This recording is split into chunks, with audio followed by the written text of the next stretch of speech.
ভিডিওটা হচ্ছে শনিবার দিনের। এইখানে আমি হচ্ছে সব নিরামিষ রান্না করছি। আমার হাজব্যান্ডের তো কলিগ আসছিল, উনি হচ্ছে শনিবারই চলে গেছেন।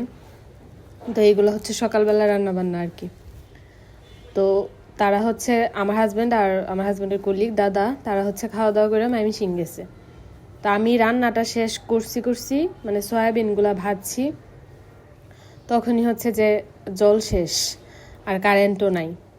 তো শনিবার দিন এইখানে হচ্ছে 3 ঘন্টার মতো কারেন্ট ছিল না, 3 ঘন্টা 3.5 ঘন্টার মতো কারেন্ট ছিল না, জল ছিল না, মানে একটা বিশ্রী অবস্থা। দাদা আবার আমার জন্য আগের দিন রাত্রে আইসক্রিম নিয়ে আসছিল।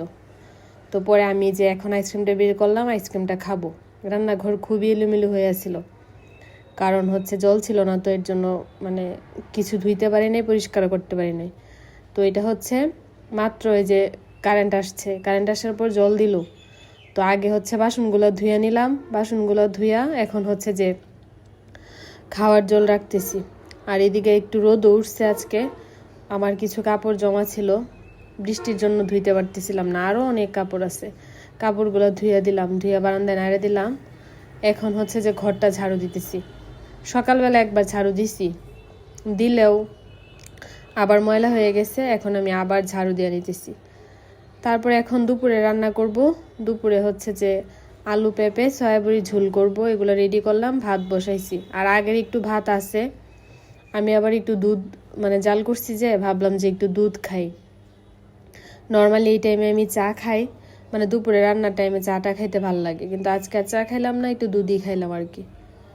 তো আলু আর পেঁপেটা হচ্ছে যে আগে ভাজবো হলুদের গুঁড়া, তারপর হচ্ছে যে লবণ দেয়া, তারপর আর কি রান্না করবো। আগে সিদ্ধ করে নিই নাই, একদম মানে ভাইজা তারপর আর কি রান্নাটা করব।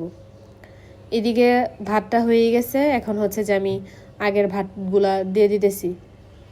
যতটুকু ভাত ছিল অতটুকু দিয়ে আবার দুপুরে হইতো না আর কি, এর জন্য হচ্ছে যে আর একটু রান্না করে ফুটায়া আগের ভাতগুলো মিশায় নিলাম। আলু আর পেঁপে ভাজিটা হয়ে গেছে, ভাজি বলতে মানে তরকারির জন্য আর কি ভাজছি। এখন হচ্ছে সয়াবড়িগুলোও ভাজতেছি, একটু হলুদ মরিচের গুঁড়া লবণ দিয়া ভাজা উঠায় নিলাম। এখন রান্নাটা শুরু করব। তেল দিলাম, তারপর হচ্ছে যে শুকনো মরিচ দিলাম, জিরা দিলাম, তেজপাতা দিলাম। এগুলো একটু ভাজা ভাজা করার পর এখন দিয়ে দিতেছি আদা বাটা। আলু পেঁপে সয়াবড়ির ঝুলি মূলত আমি সকালবেলা করতে চাইছিলাম, পরে তো করতে পারি নাই, কারেন্ট চলে গেল, জল নাই, রান্না শেষ করতে পারি নাই। তো ভাবলাম পরে সয়াবড়িগুলা আমার হাজব্যান্ড বলতেছে যে এগুলা খালি খালি ভাজা খাবো না, খালি খালি খাইতেও ভালো লাগবে। পরে ও তারপর হচ্ছে দাদা, তারা হচ্ছে খালি খালি সয়াবড়িগুলা ভাজা খাইছে, ভালো লাগছে তাদের কাছে। সয়াবড়ি কিন্তু খালি খালি ভাজা খাইতেও ভালো লাগে, আমারও ভালো লাগে, আমিও খাইছি। পরে আর রান্না করি না। তো সকালে আমি চাইছিলাম আর কি যে আলু পেঁপে সয়াবড়ি রসা করতে আর কি, যেরকম ভাবে। তো পরে তো সকালবেলা আর করা হয় নাই, তো আমি ভাবলাম কি তাইলে এখন করি, এর জন্য আর কি এখন করতেছি। এখন তো আর আমাদের নিরামিষ না, দাদা তো চলেই গেছে সকালবেলা খাওয়া দাওয়া করে, এখন তো আর আমাদের নিরামিষ না, তাও আর কি ভাবলাম করি, যেহেতু সকালে করতে চাইছিলাম করতে পারি নাই। তো আলু পেঁপে রসাটা করার পর এদিকে আমি হচ্ছে যে এখন কুচি কুচি করে কাইটা নিছি, কুচুমুখি দিয়ে হচ্ছে যে চাপা শুটকি রান্না করতেছি আর কি।